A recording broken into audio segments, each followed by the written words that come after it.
সমন্বয় সম্প্ৰীতি প্ৰেম ভাতৃত্ববোধৰ বাৰ্তা লৈ ধৰাৰ বুকুলৈ নামি আহিল আমাৰ প্ৰাণৰ উৎসৱ হোলী। হোলী বুলি ক'লেই দ্বিতীয় বৈকুণ্ঠ ৰূপী খ্যাত বৰপেটা সত্ৰক বুজা যায়। বৰপেটা সত্ৰত এতিয়া উখল মাখল পৰিৱেশ। বৰপেটা সত্ৰৰ ভিন্ন হাতীত দেখা গৈছে হোলী গীতৰ গুঞ্জৰিত ৰূপ। হোলী গীতেৰে গুঞ্জৰিত হৈ পৰিছে বৰপেটাৰ আকাশ বতাহ। বৰপেটাৰ সমান্তৰালকৈ ভৱানীপুৰ সত্ৰতো উদযাপিত হৈছে আজিৰে পৰা 3 দিনীয়াকৈ বৰ্ণাঢ্য কাৰ্যসূচীৰে শ্ৰীকৃষ্ণৰ দৌল মহোৎসৱ। এই মুহূৰ্তত মই উপস্থিত আছোঁ বৰপেটা জিলাৰ ভৱানীপুৰ সত্ৰত। ভৱানীপুৰ সত্ৰ পৰিচালনা সমিতিৰ একাংশ বিষয়ববীয়া মোৰ সৈতে উপস্থিত আছে।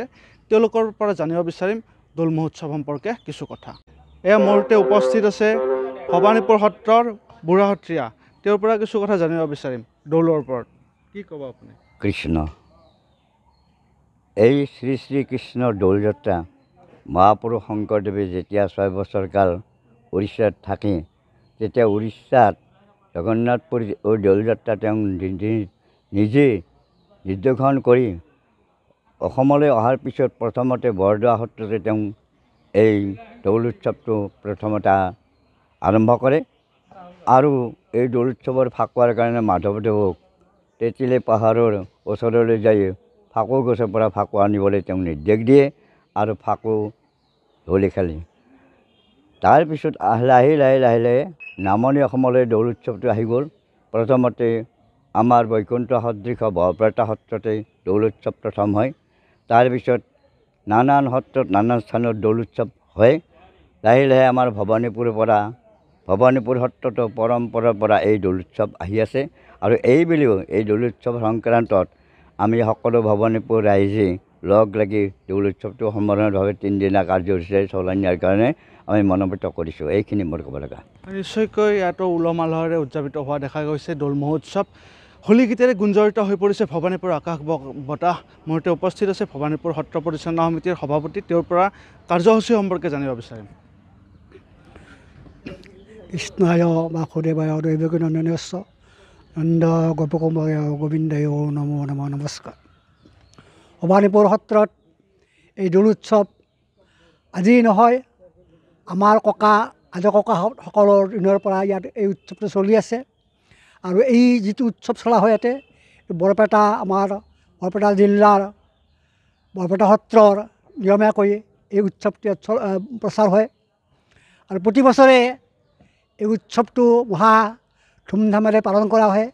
আদিতে ইয়াত অকল জ্যেষ্ঠ মানুহখিনি বা ভকতখিনিয়ে জড়িত আছিল, কিন্তু বৰ্তমান অৱস্থাত ইয়াত নতুন প্ৰজন্মই আগবাঢ়ি আহিছে আৰু সকলো ক্ষেত্ৰতে নতুন প্ৰজন্মই ইয়াত আগভাগ লয় আৰু এইবেলি আমাৰ 3 দিনীয়া বৰ্ণাঢ্য কাৰ্যসূচীৰে আমাৰ এই দৌল উৎসৱ পালন কৰা হ'ব। আজি প্ৰথম দিন আৰু প্ৰথম দিনৰ ৰাতিপুৱা কাৰ্যসূচী আছিল আমাৰ চাফাই অভিযান। তাৰপিছত সত্ৰত নাম প্ৰসংগ আছিল আৰু আবেলি আমাৰ ভৱানীপুৰ আঞ্চলিক ছাত্ৰ সন্থাৰ উদ্যোগত আৰু সত্ৰ পৰিচালনা সমিতিৰ সহযোগত ইয়াত হোলী উৎসৱ প্ৰতিযোগিতা আয়োজিত হ'ব আৰু তাৰপিছত ৰাতি হোলিকা দহন, আতচবাজী প্ৰদৰ্শন এইবিলাক কৰা হ'ব আৰু এইখিনি কৰিয়ে আজিৰ এই উৎসৱটো সমাপিত হ'ব। লগতে অহাকালি আকৌ ৰাতিপুৱাৰ পৰাই এই আমাৰ পৰিৱেশ নিকাকৰণ আছে আমাৰ স্থানীয় হেপী ক্লাবৰ দ্বাৰা। তাৰপিছত সত্ৰত নাম প্ৰসংগ হ'ব আৰু সত্ৰত নাম প্ৰসংগ হোৱাৰ পিছত ইয়াতে শ্ৰীকৃষ্ণৰ সৰুকালৰ দৃশ্য কিছুমান দেখুওৱা হ'ব আৰু তাৰপিছত আবেলি আমাৰ সম্বৰ্ধনা অনুষ্ঠান আছে, বিশেষ কাৰ্যসূচী আছে, সাংস্কৃতিক সন্ধিয়া আছে আৰু অহা পৰহি নিশ্চয়কৈ ইয়াত বিভিন্ন কাৰ্যসূচীৰে উদযাপিত হোৱা বুলি জানিব পৰা গৈছে শ্ৰীকৃষ্ণৰ দৌল মহোৎসৱ।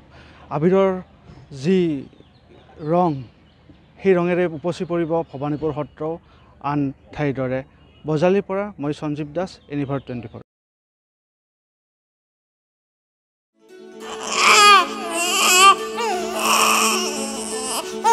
অভিনন্দন, আপোনাৰ এজনী ছোৱালী জন্ম হৈছে।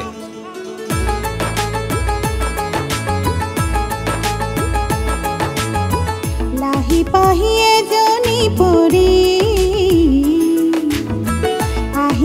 ঘৰখন